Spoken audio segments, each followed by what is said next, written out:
Well, we are going to be talking about maps and timelines. Oh my, I love maps. I've always loved maps. When I was a kid, my dad had a Rand McNally map that he carried in his car, and every time we went on a road trip, I would open it up and point out different things, and it's kind of a neat thing. Always have enjoyed it. Now I can't remember where anything is. It doesn't mean that I can't get there. In the Army, we had orienteering, and so we would always be able to look at the map and obviously compass and that kind of stuff. Now that's one thing when you're in the terrain in the South, but when you're in the terrain in the West, it's a completely different mindset of how to look for things and how to judge things based on the map and the features and that kind of stuff. So I wanted to real quick just go over some of the basics of maps just so we understand it, and then of course the timeline part of this. So I'm going to just do a real quick overview here of examine the major forms of stuff. So here we go, real quick. Island, land area that's surrounded by water. Archipelago, that's a chain of islands, so obviously Hawaii would be an archipelago. A cape is Cape Cod is a narrow point of land. Several different areas in the world are capes. You got a peninsula, which is a piece of land surrounded by water on three sides. Again, just some of the basic here. Hill, area of raised land, more rounded than a mountain. And of course you got mountain, Mount McKinley, the tallest mountain in the United States, in the 50 states, obviously not in the lower 48. You got the plain. These are broad areas. Plateau is a general large area of high, flat, or gently rolling land. And then desert, of course, area that has little or no moisture. You got a coast. We obviously know where the coast is.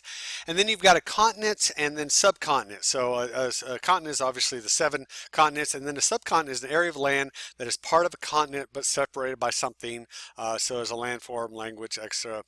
So it's kind of interesting. Europe and Europe and Asia are technically Eurasia, but they're separated by some mountain ranges in there as well. Okay, so isthmus, I love that word, isthmus, narrow strip of land joining 2 large land areas. Then a strait, of course, the Strait of Gibraltar. There's a strait between Alaska and Russia. And then you've got tributaries, a stream or small river that basically flows into a larger stream or river. And then you got the river, so you got quite a few rivers that you have access to. A bay is a body of water that is partly enclosed by land. And then the Gulf, an arm of an ocean or sea that is partly enclosed. You've got, of course, lakes, fresh water, and then sea is a large body of salt water that is smaller than an ocean. And then, of course, you've got your oceans. You've got your main ones, Arctic, Atlantic, Pacific, Indian, and actually a couple more smaller ones there. But that is it for the map portion. But I just wanted to bring out, as far as map, you've got, of course, the latitudes and longitudes, and that is direct location. All right, so location itself, and I'm going to bring it up here. It's direct or absolute location. These are your latitude, longitudes. These are your degrees, and you can pinpoint things within a couple of feet, right? This is your GPS, global positioning device. This is or system. This is the idea of being able to put something in a MapQuest and be able to get to there where you need it to go. Then you have your relative location, where, hey, just take a turn down at the old tree that is fallen over last year, and those are kind of relative locations. We base a lot of our directions on relative location because these are agreed upon things that we understand and we know where things are, but that's kind of tough to do at different points. Of course, you got the hemispheres. You got the northern and southern, and then you got the west and east, strangely enough, and these are divided by the equator and the prime meridian, and sometimes we call that the date line.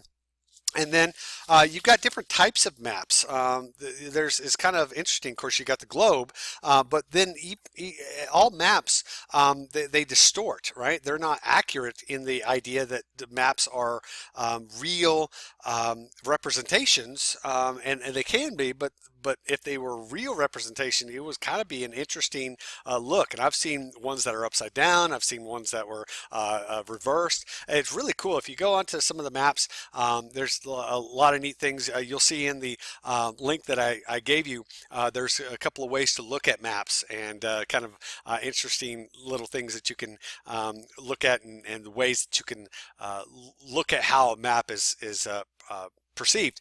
And then, of course, you've got in your assignment today, your quiz, you've got some map areas that you need to develop and look at, and you've got to go ahead and match them up. Obviously use the whatever you need and necessary, and then you definitely need to look at the videos that I've given you.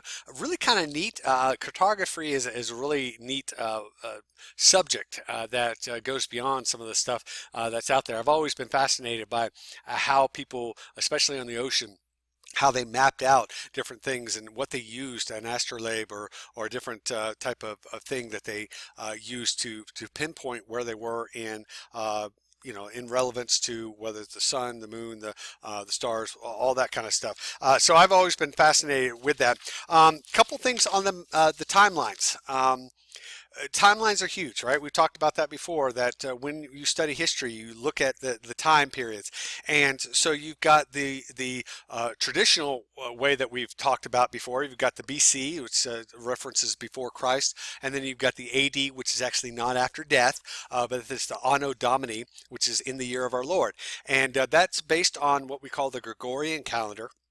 And the Gregorian calendar wasn't developed until much later in the 500 and 600 time period, and was re-put back into the idea of it. Now, in history, we really need to go with what we call a traditional look of how time is configured. So we call BCE, which is before Common Era, and then we have the CE, which is Common Era, right? And so that is one of those things. Now, there's sometimes a little C with a circle around it. That's circa. That basically means that this is around the time period. This is not exact. We don't have an exact date, but this is within this area of reference time. And again, these are very important things, and we've talked about watersheds and having levels of, hey, this happened before this or that. So in your assignment today, you are going to have to figure out where certain things happened and when it happened in history, and some of them are very easy, some of them not so easy. So use whatever resource that you need to make it. Now I'm going to flip you out, guys. There is no 0 year, right? You've seen this, no 0 year. So does that mean that 2000 started the 2000s or 2000s ended the 1900s? And technically, I looked it up, the majority of agreement is that it ended the 1900s and did not start the 2000s. 2001 technically started the 2000s, and you can get into that with this whole 2020, although we need to just take 2020 out of the equation, right? So bottom line is that's just some interesting information about maps and about timelines, and hopefully it will help you to understand what your assignment is today, and I look forward to seeing what you do. Bye.